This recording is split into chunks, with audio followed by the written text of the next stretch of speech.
para analizar. Lo primero es la imagen del presidente. ¿Vio qué envejecido está? ¿Vio el rostro, al margen de la voz, ¿no?, que está disfónico? Parece que hubieran pasado 10 años en la vida de Macri, ¿no? Mire ese rostro, mírelo. Lo vamos a hacer esta semana una comparación del rostro de Macri hace un año, pero mire, es impactante ver el efecto del poder. Un hombre envejecido 10 años, en la voz. El segundo elemento es la soledad, ¿no? El acto, ese acto ahí en Mendoza me hizo acordar algunos actos de Cristina, salvo por las cadenas. Eso hay que reconocérselo al gobierno, ¿no? Pero un acto de acólitos. Estaba ahí Julián Aguada y demás. El tercer punto tiene que ver con esto que ha pasado ayer, que para el gobierno es una derrota importante, y me parece que en el gobierno, me parece no. Voy a sacar la palabra, me parece, no. En el gobierno hay soberbia. Hay soberbia.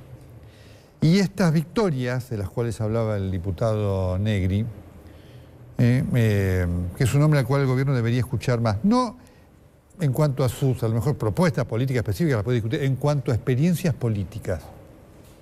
En el gobierno hay soberbia, ¿no? Esto que dijo Monzó el otro día, lo que viene diciendo es una realidad. Se vio ayer, ¿no? Usted puede manejar las cosas por las redes sociales, por el tuit y demás, después la realidad es distinta. Usted puede hablar con los gobernadores, ¿no?, y los gobernadores le pueden cantar una canción, pero después se encuentra con que a la hora del concierto la partitura es distinta. Y creo que el gobierno tiene que entender esto. Acaba de decir algo muy importante Mario Negri. El gobierno tiene que entender que es un gobierno en minoría. Esta es una realidad que lo va a acompañar a Macri durante todo su gobierno, porque aún así le fuera muy bien el año que viene al gobierno, no va a revertir esta situación, que forma parte además de una realidad de la Argentina en estos 33 años de democracia. La sociedad no se sabe por qué vota así. Cuando vota gobiernos peronistas, les da todo el poder. Menem gobernó con todo el poder. Corte adicta, diputados adictos, Senado en mayoría. Kirchner votó con todo el poder, salvo la Corte, que por suerte se mantuvo independiente. Kirchner y Cristina gobernaron con todos los gobernadores, con diputados, con senadores a favor. Los gobiernos no peronistas, Alfonsín, de la Rúa, Macri, votan sin el Congreso a favor. El caso de Macri es, desde ese punto de vista, el peor de todos, porque Alfonsín y de la Rúa tuvieron la Cámara de Diputados a su favor.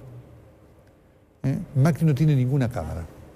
Y esto exige una actitud política distinta, que el gobierno no mensura adecuadamente. Por ejemplo, el ministro del Interior, Rogelio Frigerio, un hombre clave en el diálogo político, no estuvo en estos días aquí.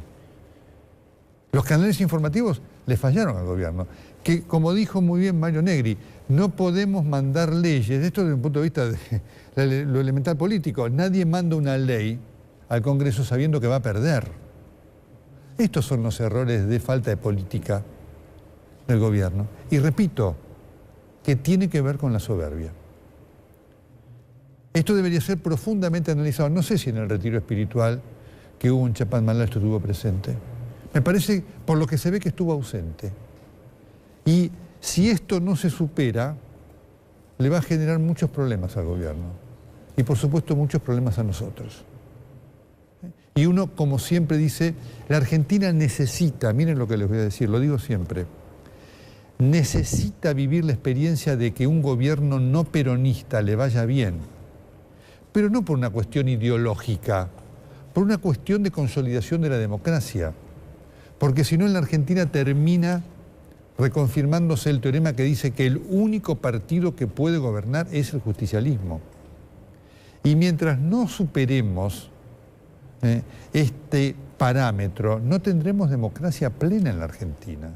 ni tendremos una democracia mejor, ni tampoco habrá la renovación del justicialismo que necesita el justicialismo. La foto de ayer era patética en muchos de esos casos. Por esto de Kicillof, digamos, ser Kicillof el vocero de lo que él obstruyó, descalificó cuando era ministro de Economía, cosa que se lo dije acá cuando vino ese reportaje que tanto le molestó. Y un punto más, y esto sí abarca a todos, porque este tema del impuesto a las ganancias debería servir como un ejemplo para todos los políticos, todos, los que estaban en el poder, los que estuvieron, los que aspiran, Massa también. Mire lo que ha pasado con el impuesto a las ganancias. Cuando Kicillof, Cristina, eran gobierno, ¿qué decían? Este impuesto es inaplicable, porque es imposible por el déficit fiscal y demás, porque además es el impuesto de los trabajadores ricos que no quieren pagar. Lo decía Cristina en las cadenas, que los fustigaba. Kicillof lo mismo. Recalde ni mu decía. No, ahora que se llenan la boca diciendo porque los trabajadores cuando eran gobierno los descalificaban, como hacía Cristina, ¿no es cierto? Cuando tenía algo para criticar, descalificaba a la gente. Decía egoístas, trabajadores egoístas que no quieren ceder nada para los que menos tienen. Ayer, Kicillof era el vocero de eso, de lo que él había criticado y descalificado.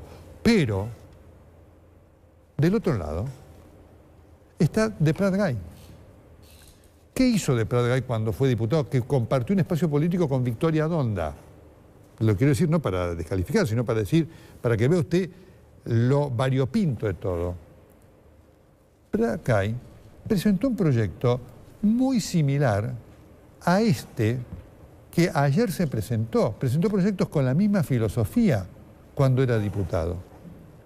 Y entonces, ¿con qué cara ahora descalifica a los que, por supuesto, son descalificados no por presentar el proyecto, sino por lo que antes hicieron?